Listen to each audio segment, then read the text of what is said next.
Hi, my name is Gordy Hoag, and this is Community Connections. Each of us have stories that help us understand each other and help to bring our community closer together. I have been very fortunate to have met many interesting people. People who've had a positive, profound impact on our community and far beyond. People who've had incredible life experiences and fascinating stories. Community Connections is about these people and about their stories. I'm sure you'll enjoy meeting these amazing people as much as I have. Thank you. Please enjoy. Welcome to Community Connections. My name is Gordy Hoag, and today's guests are people who've made wonderful contributions to our community. They've played on the international stage, and they've made a big difference in how our community's developed, and it's been a part of our lives. And we are so grateful to have the chance to talk with a wonderful couple, Teri York and Frank Groff. Welcome to Community Connections. Hey, Gordy. Hey, Gord. Welcome. Thanks for having us. Oh, thank you so much for being a part of this. Well, Teri, we'll start with you. Can you talk a little bit about where you were born, your processes, how you ended up meeting Frank and coming to this community? Well, born in Winnipeg and moved out when I was quite young to the sort of UBC area. I was in West Point Grey. And then one thing led to another, and I started diving. And that took me to Simon Fraser University when I was a kid and trained up there. And that's when I met Ken Sully.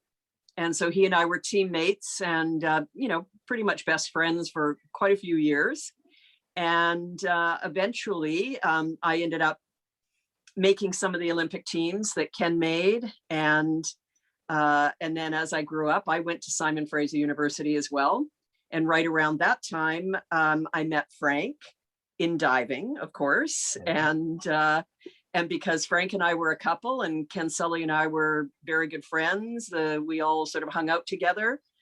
And that's when Ken and Frank became partners in real estate. And Frank came out here and started working with LK Sully at the time. And then, he and I moved out to the community and got married and settled out here. And he started working with Ken Sully. Yeah. So that's that's the loop for me, right? That's a good loop. Does that fall for you, Frank, as well? Oh, very much so. I was another Winnipegger, and my parents moved out here when I was about 3 years old. And we originally moved to North Vancouver. And then when I was about, I would say in grade 7, we moved to West Vancouver. And from there, I went to school at Sentinel in West Van and did my college in the States. So being a diver, we had lots of opportunities to go different places to dive. And at the time, the United States was where any diver around the world wanted to go. So when I graduated from high school, I went off to California for several years and dove in California.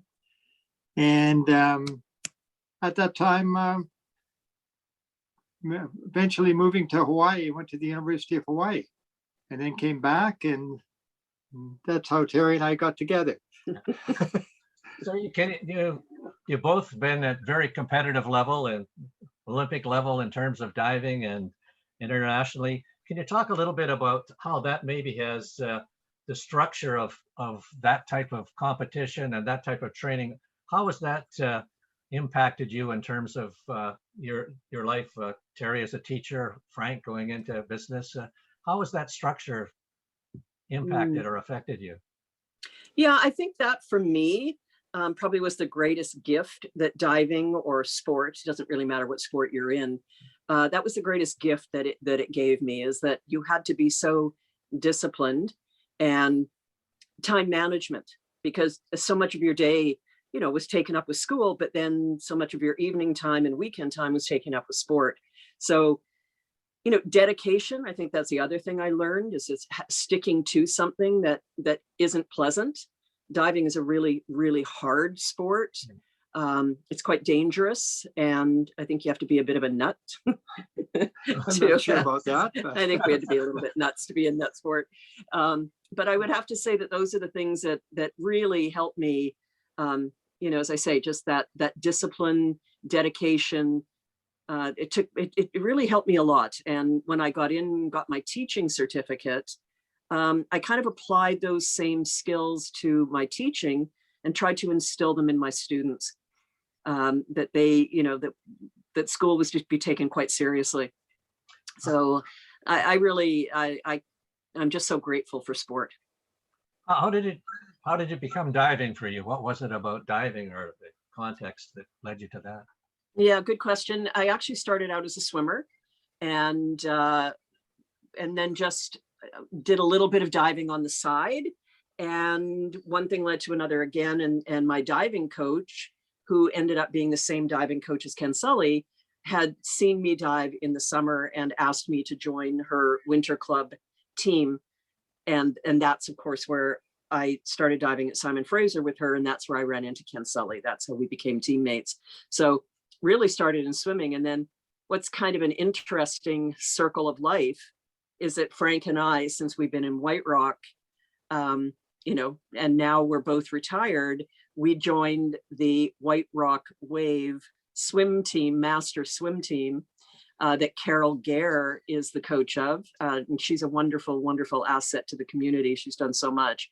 And so Frank and I have been back into swimming, not diving, but into swimming on the White Rock Wave swim team. So it is a funny loop in life. Frank, how about you? How did you get started in diving? And It's very similar to Teri's story. I was a swimmer, and unfortunately, I was rather small and not very tall, which doesn't help in swimming. It helps to be a little bigger and stronger. And fortunately, we had a pool at home with some diving boards, so I could always do a few dives, even though I wasn't taking it too seriously. And I'd go to swim competitions and find I was lucky to make a final. And then they'd have a little diving meet on the side, and I'd all of a sudden, even without any professional or help, could do a number of dives and always seem to come in the top third. So I finally graduated to deciding I wanted to be a diver rather than a swimmer. And fortunately, we had quite a good diving program in West Vancouver up at the Hollyburn Country Club, which I was fortunate enough to be a member and be able to dive up there. And just one thing led to another. It's one thing about being in a competitive sport where you have to plan your days around your workouts and your travel schedule and such like that. So you get a certain work ethic that kind of lives with you for the rest of your life.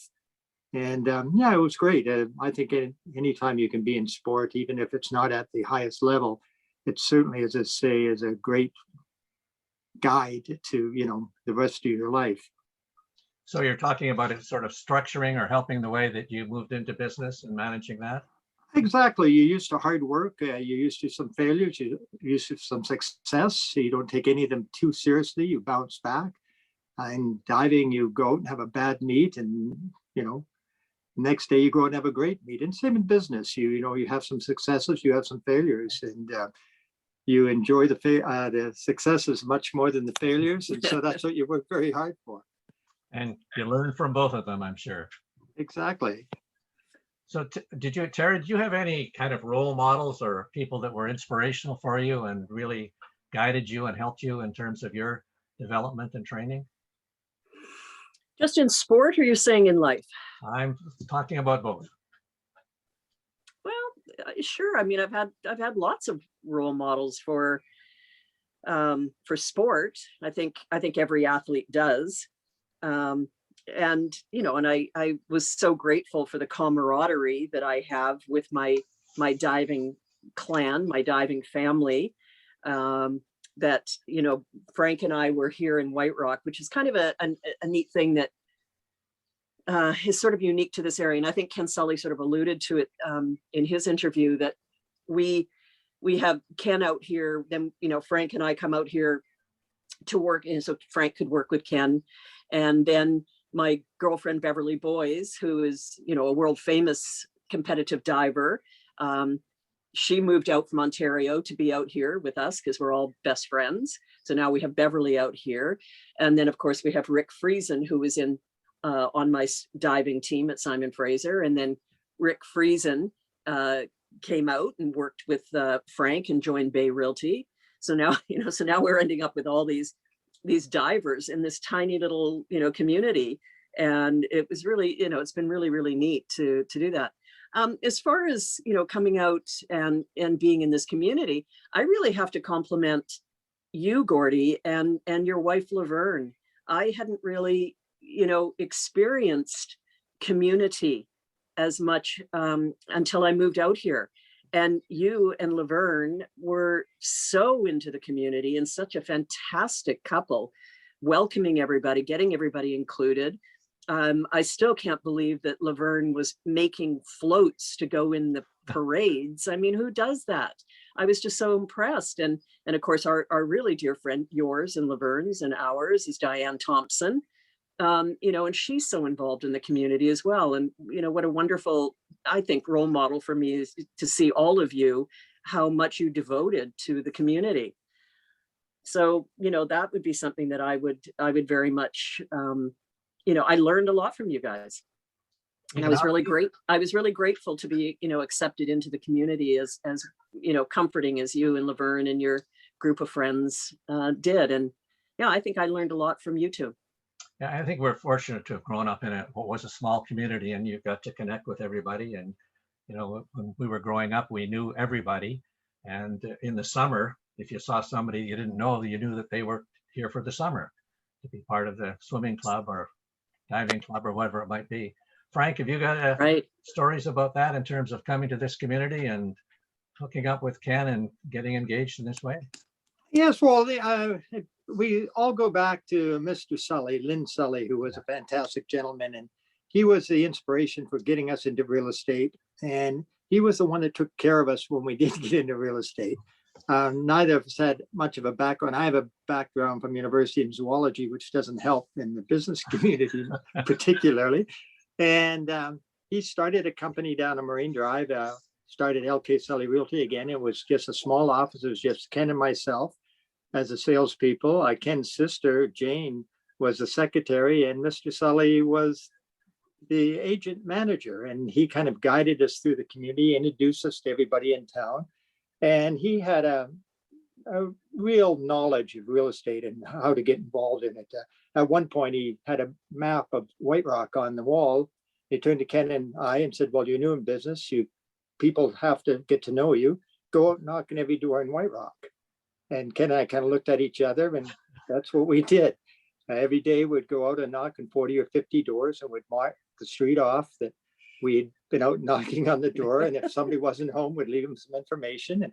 And we were both rather young looking at the time. And I'm sure a lot of people thought that we might have been young Mormon men out on our mission, but they finally would still open the door and let us pitch them that we were realtors and wanted to get to know them and let them know that we were in business. So we were down on Marine Drive, right where the boathouse was. So it was a great location. It was a lot of fun down on the beach in those days, going to McBride's for lunch. And that was a fantastic location. And it was a small enough community. It didn't take long for it, to get to know, a majority of the people out here.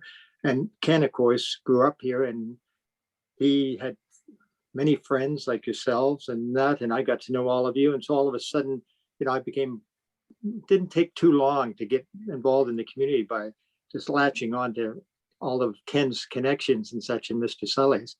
And it was he was quite the mentor, and was a great guide. And he really taught us the business and showed us how to go out and make a living in the real estate and development business.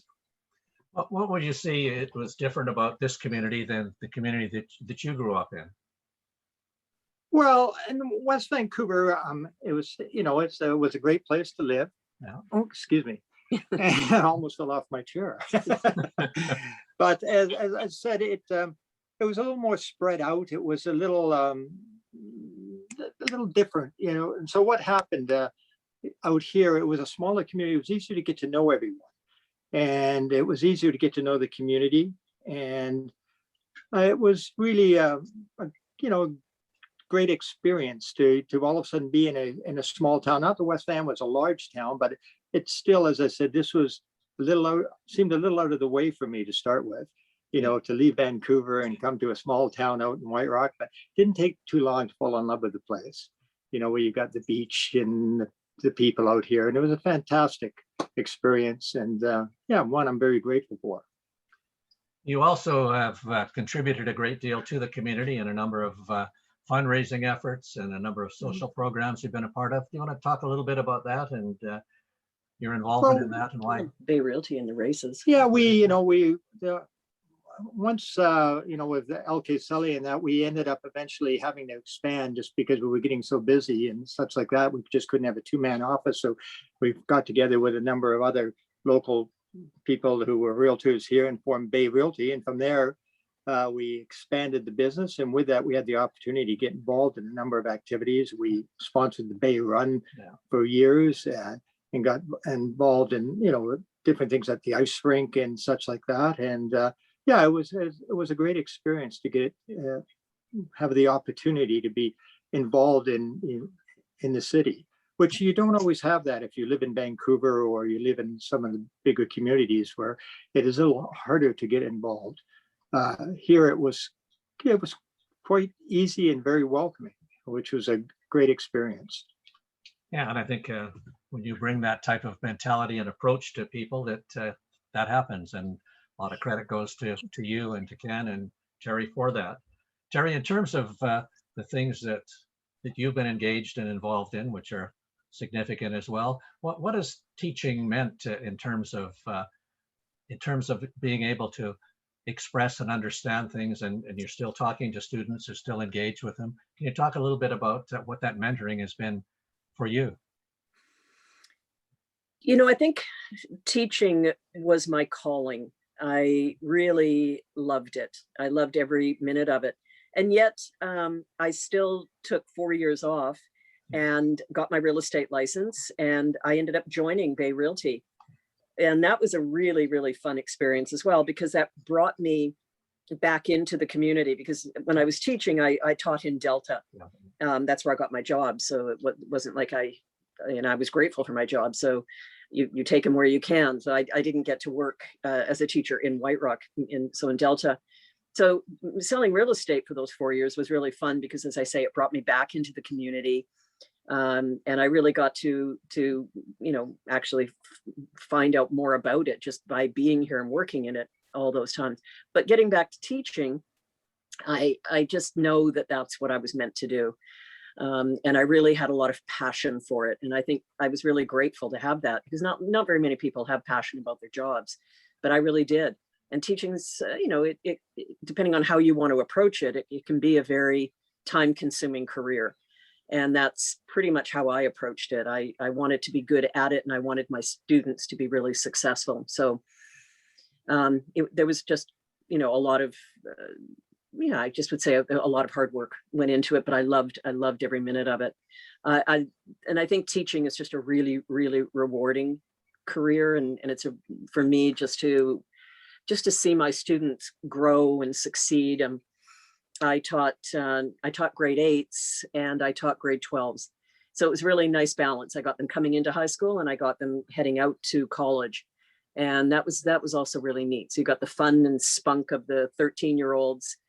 And then you had the seriousness of the grade 12s, where they were really depending on you to prepare them for university. So that was really a neat, as I say, just a really neat experience for me. And and I'm still really, sort of kind of miss it a bit. I miss teaching, but I'm also enjoying life and spending a lot more time in White Rock, and what a great place to spend my time. So yeah, anyway, as I say, it was a great career, and I'm really grateful for it. So retired now, how are the two of you? What are you passionate about now? What are you spending your energy and your time in doing now? We do an awful lot of traveling, which we always have. Well, when we were younger and diving, you had the opportunity to travel. And so we had some very interesting trips as divers. And eventually I became an international diving judge for Canada and got to travel to all over the world, basically judging diving from 76 to 1980. And so we've always had this passion to travel. And being in real estate and being in teaching, you get a number of holidays, Teri does. And I had flexible hours because I'd work with different individuals that would cover for me when I was away, and I'd cover for them. So we spend a lot of our time these days traveling, spending our times in Hawaii and Australia and to Europe, wherever our, passion takes us. And I think we're both still very athletic, Gordy. We both really still like, to push our bodies. And so there, and that's why we joined Carol Guerra's White Rock Wave Masters swim team, because we just wanted to keep, pushing ourselves. And the competition is there if you enjoy it. Frank enjoys competition a lot more than I do. And he's had quite a good success in that Masters swim team. I think they even broke a Canadian record, didn't you, on a relay? I won't tell them the age BC, group. actually, I looked that up. The age group we were in. I've looked that up. It's the BC Masters record in freestyle relay. And apparently the men's team, and this was in 2019, the men's team had, the four of you had a combined age, and this is 3 years ago, of 280 years of age. Well, hey, I wasn't in it, okay? Don't relay. But Gordy, to add to that, since then we have broken the Canadian record in a combined age of 320. So you've got lots of records to break. I was certainly the junior on that team, but still, it was. I usually don't tell people when I say I hold a seniors Canadian record on a relay that it was for 320 and older combined age. So, Frank, you coached Teri for a while. A very short period of time, just after the '76 Olympics. Teri wanted a break, and I was available, and I was doing some coaching, but I didn't have the time. And it's not good for a relationship, Gordy. Well, that's where I was getting to. Is he still trying to coach you, Teri, or did he get over that? No, I think actually it's probably the other way around. Yes, I think I try to coach him a little bit more than he wants to be coached, but no, that it was nice. We got to spend some time together, but yeah, no, it's much better that I don't think spouses coach each other. It used to be very interesting though, Gordy, when Teri was still diving and I was one of Canada's international judges who would go to a meet in Sweden or Czechoslovakia or Italy or somewhere, and I'd be judging the event, and everybody knew that my girlfriend was, competing, and so I had to be very careful not to appear to be, biased. too biased. I don't think you were biased. I think you were probably hard on me. So it was kind of interesting. And yes, after if I gave her a low score at some event, I would hear about it that evening at dinner. So I had to be very cautious and very diplomatic. So, but it was a lot of fun, and as I say, it was something we really enjoyed. And once you've been in a situation like that, you continue to want to compete and do things. And we've ran marathons and done triathlons and stuff like that. Just not that to be gifted at it or anything, but just to be competitive and keep participate. Participate, and it's fun, and you meet a lot of people through that. And even today, as I said, when we do travel and we do have guests, we meet up with different divers from around the world that we trained with and traveled with in years past in Australia or England or in Italy or Mexico. Or so it's we've had a very good life, and diving had a lot to do with it, and it certainly was brought us to White Rock from our relationship with Ken. So if somebody in the museum and archives is watching this 50 years from now, what would the message that each of you would have to pass on to them? Well, I almost would feel sorry that they never had the opportunity to be in White Rock when we did, and when we came out here. It was such an interesting small community, and it was such a beautiful place to live. Mm-hmm. And I'm sure you're going to find that it's just because of its location and the climate out here compared to the rest of Canada and such, it's going to grow exponentially, even busier than it is now. And it may, unfortunately, lose a little bit of its uniqueness, just because you'll just be kind of all part of Surrey and Langley and such like that. But where in the past, as you know, when you grew up here, of course, it was a small community and a fantastic one with a fabulous beach, and I don't know if everybody's going to get to have that experience in the future. Teri, is there sense? Yeah, I'm not in the development trade. I'm not in the real estate. I'm sort of come from an environmental point of view. I'd love to see White Rock stay smaller, and I would love it to not have as many apartment buildings that it has, and it's tending to grow these days. It's not how I would like it. I would, I'm sort of one of those that want to cling to the good old days. I mean, I loved it when you were mayor. I thought those were the best of times for us. You were so good for this community. You did such a fantastic job as a mayor. And, I'm sort of one of those that just really want everything to just stop and stay. This is, as much as development as I'd like to have, because I want to see White Rock. I used to describe White Rock when friends were coming from out of town, and I would say, it's a village. It's a village on the water, and it's a quaint village. And I still have fond memories of that, and I'd still like to have as much as that as I can. I'm sort of one of those that just likes it the way it is, and don't really want to see much more development. Sorry, Ken, because I know Ken would probably like some more development. Well, hey, that's how we made our living out here, so you can't have it both ways. But no, as I said, Gordy, one thing that will never change here is the opportunity down on the waterfront.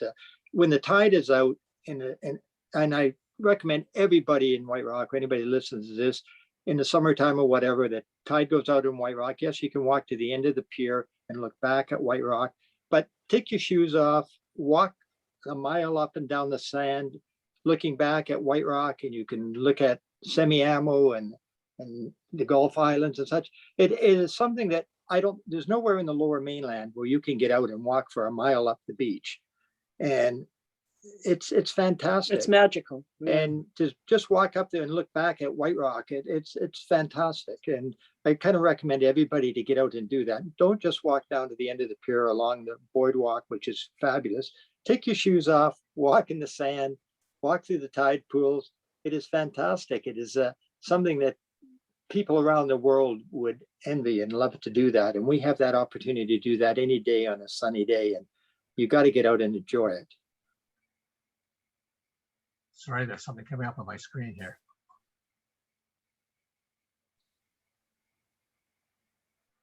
So with this growth that we're seeing, and certainly, as you point out, I think we probably live in the best part of the best province of probably the best country in the world, and we're pretty blessed in that sense. And there are lots of people wanting to move here, recognizing that there is going to be some growth, and certainly a lot of pressure for growth if it's not there. How do you think that we can hold on to the particular essence of what makes the community a community? Is there something that we can do in terms of organizations and groups and connectedness that allows us to have that essence that you've so well described? Well, let's get Gordy Hogue back as mayor. Let's not talk about him anymore. We'll have to talk about stair surfing or. Yes, I was going to bring that up. Yeah, no, we'd love to. But Gordy, what we have to do is we have to protect the Marine Drive, the waterfront area, and that, because that's what makes us unique.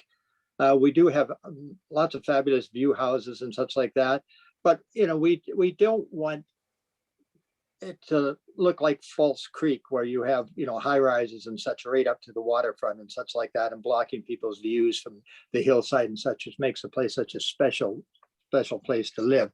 And yes, we do need development. People want to live here.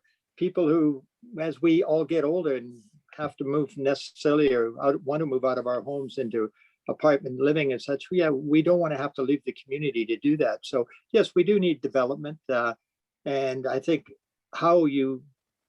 we don't want it to become metro town, but we do need a number of high rises and such like that do offer accommodation and high end accommodation for people who like sell their homes and want to stay in the community and have a nice comfortable 2,000 square foot apartment rather than 1,000 square foot apartment. But then we also have to have affordable housing, which is very difficult to do here just with the land costs and such like that. So it's going to be difficult for the city to, I think, manage the growth that's going to happen out here. Everybody most people will want to come out here. If you had the opportunity to come out here and live and spend some time, I can see why, it is so popular of people wanting to come out and join our community. From an environmental point of view, I mean, I would just love for us to get a better rapid transit, be able to, do something to minimize the amount of cars, just really work on transportation out here, because as you grow, that not just people come and live in these apartments, they bring their cars. And, we need to have a better transportation, better urban planning. That's a big thing that I've always, wanted. When I taught high school, I taught environmental study, and my degree is in geography and urban planning. So, I do have that the environmental point of view is really important for me. So I think both of you reflected a set of values that would reflect what it's like to live in a community that's caring and inclusive and engaging, and being able to hold on to those values and try to reflect those in policy is so difficult given the desirability of this area and what it sits. So I think that there are certainly challenges that face us as we move forward, and hopefully we can hold on to those values and reflect them in the livability of the area. I think, Frank, as you talk about moving towards not allowing building or high rises to get down into the beach area, but being able to support Samuel First Nations and the evolution of their property, which they're now looking at, how that they can tie into that. Absolutely. And we need to keep as much green space as possible. And along Marine Drive and such, between that and the water, is a very narrow strip of foresting area that has all types of wildlife and such in it. Where we live, we have the eagles flying by, and we have raccoons coming into the yard, and it's fantastic. It is, a wonderful place to live. And I can't imagine Teri and I living anywhere else other than White Rock. Although we would like in this wintertime to get out of here to the sun sometimes. Well, with global warming and water rising, then hopefully we will have that at some point. Maybe somebody looking at this way into the future will say, what, do you want to move away from here? That it's so warm all winter, all year round. Maybe that's what's going to happen. Yeah. So we're almost out of time. So I just want to thank you so very much for very engaging and informative discussion. Is there any final words that you'd like to say to our audiences currently, and again, the audiences off in the future? Well, I think it's very important to get involved in the community. You can't just move somewhere and live and, not expect change and such like that. But you have to have activists in the community to work. Now, we don't all have the same goals, but at least we have the discussion. And in doing that, I think we will find it'll be a more sustained development out here. I think we can please a lot of people. And and the growth is something that is going to happen. It doesn't matter anywhere in the Lower Mainland. But, we have to protect what we have here, which is a real little jewel, and be accommodating, but let's keep it at White Rock. Yeah. The principles have. Teri, any final words? No. Because I feel like Frank has sort of summed it up for me, and it would just be redundant. And, I think we're all just very blessed to live in White Rock, and it's, Frank and I've been here now, how many years? Well, we've been in this house for 37 years. Holy moly. So, but we've been out here for 50 years now. Myself, Teri's not quite that old. But we started our business out here in 1973, 74, Ken and I, and we've been here ever since. Yeah. And as I say, I just think we're pretty blessed to have found White Rock and be able to just assimilate in and be as welcomed by everybody as we were. And it is a wonderful community.